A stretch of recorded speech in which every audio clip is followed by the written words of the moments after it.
Hi friends, welcome back to channel. നമുക്ക് വീഡിയോയിലോട്ട് പോവാം. ഇന്ന് ഉണ്ടാക്കാൻ പോകുന്നത് ചക്ക മിക്സ്ചറാണ്. അപ്പോൾ അതിന് വേണ്ടിയിട്ട് നമ്മൾ ചക്ക എടുത്തിട്ടുണ്ട്. സാധാരണ രീതിയിൽ അധികം മൂക്കാത്ത ചക്കയാണ് എടുത്തിട്ടുള്ളത്. ചെറിയൊരു മധുരം വേണേ. അത് നമ്മൾ എടുത്തിട്ടുണ്ട്. അത് ചെറുതായിട്ട് അരിഞ്ഞിട്ടാണ് എടുത്തിട്ടുള്ളത്. നൂല് പരുവത്തിൽ അരിയണം. ഇനി നമുക്കതിലേക്ക് ഉപ്പിട്ട് കൊടുക്കും. അതിന് വേണ്ടിയിട്ട് ഒരു അര ടീസ്പൂണ് ഉപ്പും ഒരു 1/4 ടീസ്പൂൺ മഞ്ഞൾപ്പൊടിയും ചുടുവെള്ളത്തിൽ ഇട്ടിട്ട് നന്നായിട്ടൊന്ന് മിക്സ് ചെയ്ത് കൊടുക്കുക. ഒരു പാത്രത്തിൽ മിക്സ് ചെയ്ത് കൊടുക്കണം കേട്ടോ. എന്നിട്ട് അത് കുറച്ചായിട്ട് ഒഴിച്ച് കൊടുത്താൽ മതി. അധികം ഒഴിക്കരുത്, ഉപ്പ് കൂടിപ്പോവും.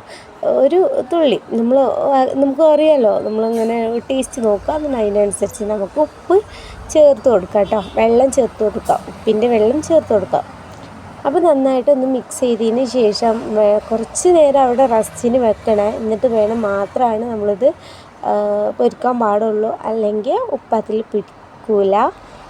അപ്പോൾ ഏകദേശം ആയിട്ടുണ്ട്. ഇത് നമ്മൾ റസ്റ്റിന് വെച്ചതിന് ശേഷം ഉണ്ടാക്കാം. അപ്പോൾ നമുക്ക് ഉണ്ടാക്കാൻ പോകും കേട്ടോ.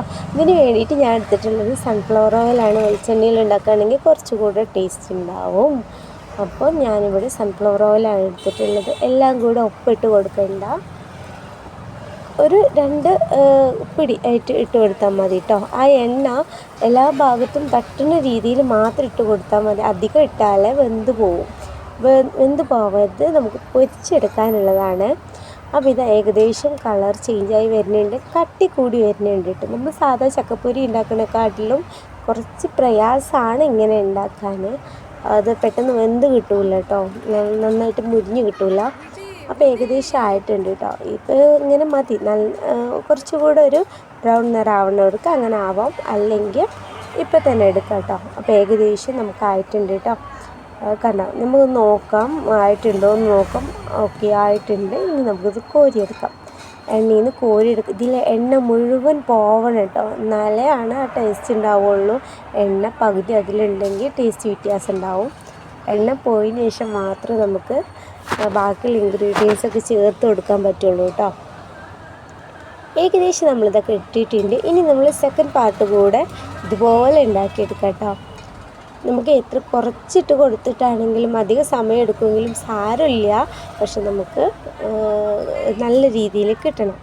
അപ്പോൾ ഇത് രണ്ടാമത്തെ സ്റ്റെപ്പും കൂടെ ഞാൻ ഇട്ട് കൊടുത്തിട്ടുണ്ട്. ഇതുപോലെ ഞാൻ എല്ലാതും ഇതേപോലെ എടുത്തിട്ടുണ്ട് കേട്ടോ.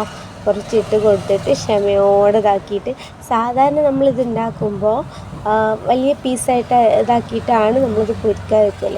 പക്ഷേ ഇത് ഏറ്റവും കൂടുതൽ ടേസ്റ്റ് വരുന്നത് നല്ല മൂത്ത ചക്കയില്ലേ, ആ മധുരം എത്തിയൊരു ചക്ക ഉണ്ടല്ലോ, അധികം മധുരമില്ലാത്ത മധുരം എത്തിയൊരു ചക്ക, ആ ചക്കയാണ് നമുക്ക് ഇതിന് വേണ്ടിയിട്ട് ഏറ്റവും കൂടുതൽ യൂസ്ഫുൾ ആയത് കേട്ടോ. അതാണ് ടേസ്റ്റ് ഉണ്ടാവുക.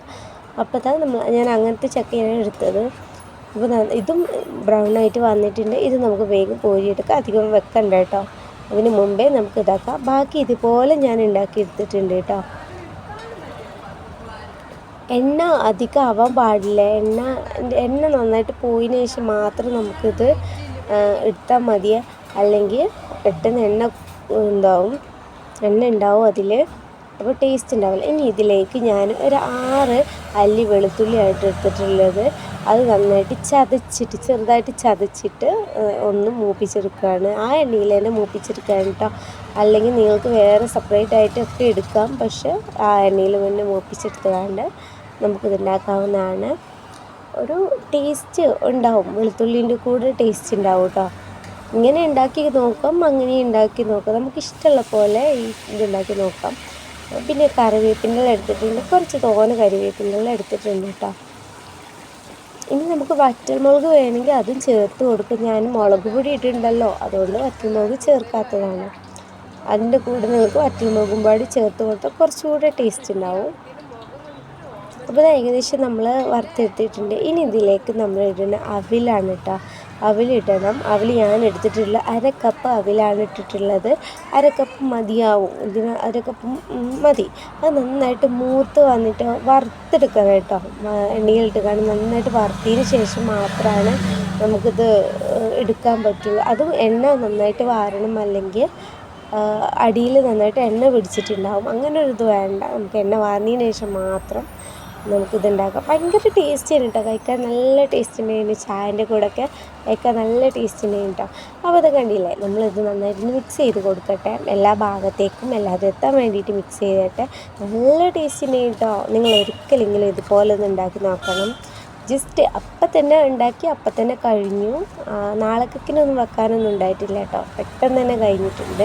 ഇനി ഇതിലേക്ക് ഞാൻ കാശ്മീരി മുളക് പൊടിയാണ് ഇട്ട് കൊടുക്കുന്നത്. ഒരു 1/2 ടീസ്പൂൺ കാശ്മീരി മുളക് പൊടി ഇട്ടെടുത്തിട്ടുണ്ട്. ഇനി ഇതിലേക്ക് ഇട്ട് കൊടുക്കുന്നത് കായപ്പൊടിയാണ് കേട്ടോ. കായപ്പൊടി ഞാൻ 1/2 ടീസ്പൂൺ ഇട്ട് കൊടുത്തിട്ടുള്ളൂ, അധികം വേണ്ട കേട്ടോ. കായപ്പൊടി 1/2 ടീസ്പൂൺ മതി. ഇതാ ഏകദേശം നമ്മളെ ചിപ്സ് റെഡി ആയിട്ടുണ്ട് കേട്ടോ. ചക്ക ചിപ്സ് കൊണ്ടുള്ള മിക്സ്ചർ റെഡി ആയിട്ടുണ്ട്. എല്ലാവരും ഒന്ന് ട്രൈ ചെയ്ത് നോക്കുക.